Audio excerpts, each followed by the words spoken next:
علیکم السلام و رحمت الله و برکاته. سوال پرسیدم به این معنی که آیا زینت دادن و آرایش دادن خانه و آمدن رمضان به خاطر تشویق کردن کودکان آیا شرعاً درست است؟ بارک الله فیکم. بعضی از علما در رابطه جواب میدهند که به آن شرطی که همه عمل را سنت نداند و دیگر اینکه اسراف نکند و اگر چیزهای بسیط و خرد باشد اگر که کردک هیچ باکی نیست، چون که برمیگرد به عادت. اصل در عادت حل و اباحت است.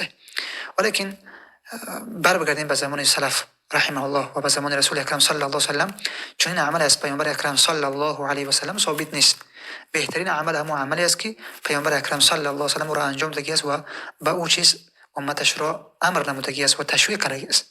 و بهترین عمل همون عملی است که صحابه و سلف صالح رحمه الله را انجام داده هستند و هیچ خیری نیست که پیامبر اکرم صلی الله علیه و سلم را بیان کرده نباشد و هیچ شر نیست که پیامبر اکرم صلی الله علیه و سلم از او شر امتش را بر حذر نداشته باشد، بلکه هر خیری که هست پیامبر اکرم صلی الله علیه و سلم برای امتش را بیان کرده است و هر شری که هست پیامبر اکرم صلی الله علیه و سلم امتش را از او شر باز داشته است. از این خاطر بهترش این است که از این چیزها دوری بکنیم. برای تشویق کردن کودک ها برای ماه مبارک رمضان از آن وسیله هایی که مشروع است از اونها استفاده بکنیم و از قرآن و سنت.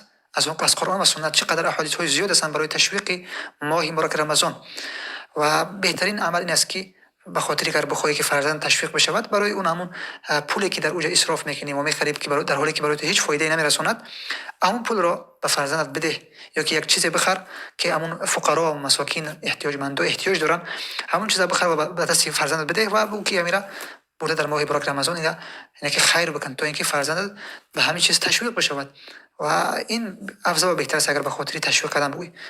اما به این کارها رفتن و این رسینت دادن و آرایش دادن چونه که مثلا ببینیم روز به روز در همه رابطه زیاد غلو و زیاد روی می شود و شرعا درست نیست، زیرا اینکه این از در باب اسراف داخل می شود و الله عز و جل از اسراف نهی میکند ولا تسرفوا.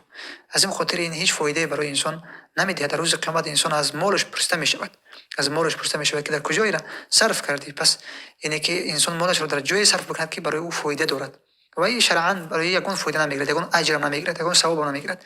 پس وقتی که اجر و ثواب نمیگیرد پس چرا وقتش را مالش را ضایع میکند در چیزی که به او اجر نمیگیرد؟ بارک الله فیکم.